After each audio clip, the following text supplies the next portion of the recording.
Hello students, in this blog further we are going to study more about the hormones which is released in the region of pars distalis region of pituitary gland. So this is the fifth one. Already we have studied the few. Now this is the fifth one, which is termed as the gonadotropic hormone. This gonadotropic hormone what they do, they stimulate the cell which is present in the distalis side, that is the gonadotropic cells.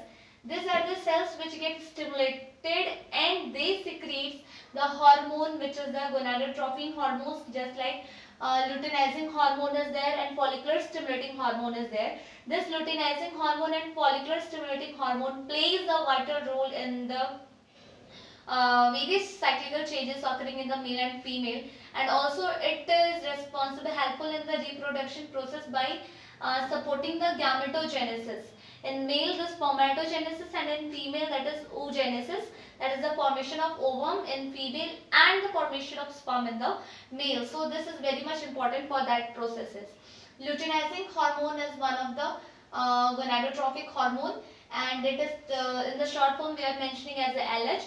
Next is the follicular stimulating hormone, that is denoted with the FSH. Okay. Next we are going to see the detailing about this hormone itself.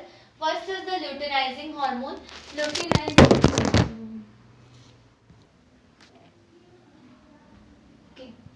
luteinizing hormone in the male, what they are doing in male, they are responsible for stimulating the synthesis and secretion of androgens. Androgens are also kind of hormones which is stimulated. Actually what happens, this luteinizing hormone is stimulating the testes, and this testis is responsible for secreting this kind of androgen, that is testosterone is one of the example of this androgen which is secreted by the testes. Once again, this stimulates, this hormone, luteinizing hormone in the male, that will stimulate the cells within the testes, and this testis will secrete the androgens termed as the testosterone, okay, which is helpful in the spermatogenesis processes. Next is in the female, what happens, it stimulates the function of ovulation. Ovulation, that means the formation of ovum, release of ovum is the ovulation process. So it overall controls the Graafian follicle development. Alright, so this luteinizing hormone is very much important in the male and female for this reproductive changes as well as supporting the reproduction. So hence it is very much important. Okay, this luteinizing hormone and the follicular stimulating hormone and the androgens which we are little bit discussing here is given in detail in the 12th class. You will study there. Okay. Next one is the follicular stimulating hormone. Follicular stimulating hormone in the male, what they do, this FSH and androgens which was secreted with the help of due to the help of this luteinizing hormone. So this FSH and androgens all together, they regulate the spermatogenesis processes. Okay, they are responsible for secreting the sperm and for synthesizing the sperm. Next in the female, what they do, stimulates the growth and development of ovulation. As per we have seen Graafian follicle. You will come to know in the 12th class, Graafian follicle structure is there. Graafian follicle structure is that which is a cyclical structure which is formed in each month. Okay, and it is also leading to the menstruation. Alright, so this all hormones are very much necessary for all those reproductive changes and the as well as it is supporting the reproduction. So in the next block we will see the further hormones which is secreted by this distalis portion.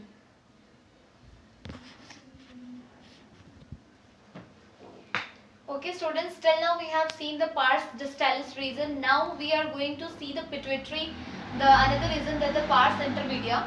As we are knowing that this pituitary gland was divided into two regions, that is adenohypophysis and neurohypophysis, on the basis of anterior, posterior and intermediate region. So we have already discussed about the adenohypophysis. It was having two regions, that was pars distalis and pars intermedia.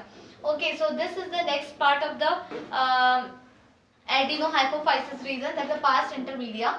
What it does, it is secretes only one kind of hormone, that is melanocyte stimulating hormone.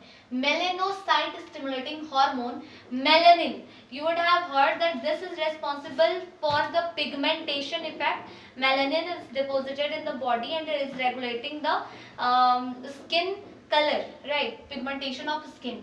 So this melanocyte stimulating hormone stimulates the intermediate lobe of pituitary. Intermediate lobe of pituitary means it is stimulating the mediatory part of the pituitary gland, and which is resulting in the secretion of melanocyte. This is the hormone which is secreted, that is melanocyte, and this melanocytes regulates the pigmentation of the skin. This is regulating the pigmentation of the skin. Next is the neurohypophysis, which is the another side of the pituitary gland, and what it does, it is a collection of axonal projections, means axon. You would have heard this axon term in the neuron. So it is a collection of this axonal projections, that means the neuron collections, which is leading from the hypothalamus gland to this region of the pituitary.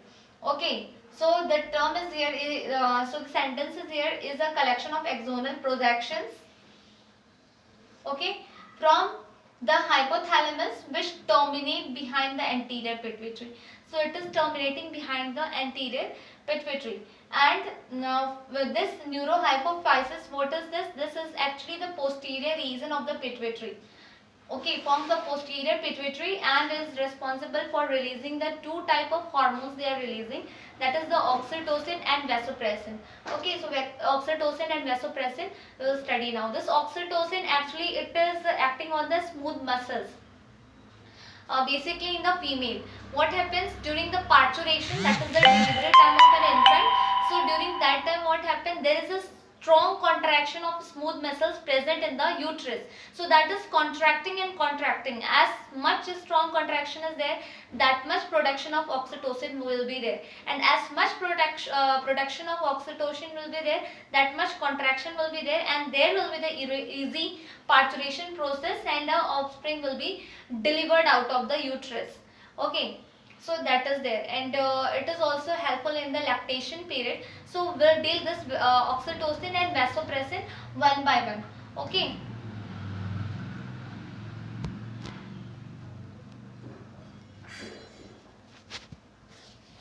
Okay students, so we were discussing about the oxytocin and vasopressin. As per I have told you, this oxytocin is working on the smooth muscles, and basically in the female during the parturition time or the delivery of the baby.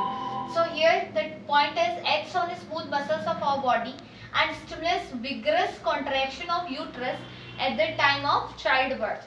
Due to this contraction, there is easy release out of the offspring. Okay, next is the ejection of milk for mammary gland. We are doing, the doctor also suggests that the first milk of the mother is considered nutritive because it is having so many antibodies as well as nutrition. Okay, so and is comprising of cholesterol, and which is considered as the very good for the immune system, developing immune system of an infant. Okay, next one is the vasopressin. It is also known as antidiuretic hormone, ADH, antidiuretic hormone. Okay, it acts mainly on at kidney. What it does, it helps? It helps in the reabsorption of water and electrolyte. Actually, during the process of filtration, there is not complete filtration of the urine, but little amount is reabsorbed back for the further initiation of filtration. So hence there is a reabsorption of water and electrolyte by the distal tubules present in the kidney. This is the distal tubules in the excretory system. We will study about this distal tubules in detail. Okay, only just now you need to remember that this is reabsorbing the water and electrolyte. Okay, who is absorbing this? Vasopressin hormone is helping or is responsible for the reabsorption of water and electrolyte through the distal tubule. Okay, I think it is clear to you people. See you in the next vlog with the new gland. Okay, thank you.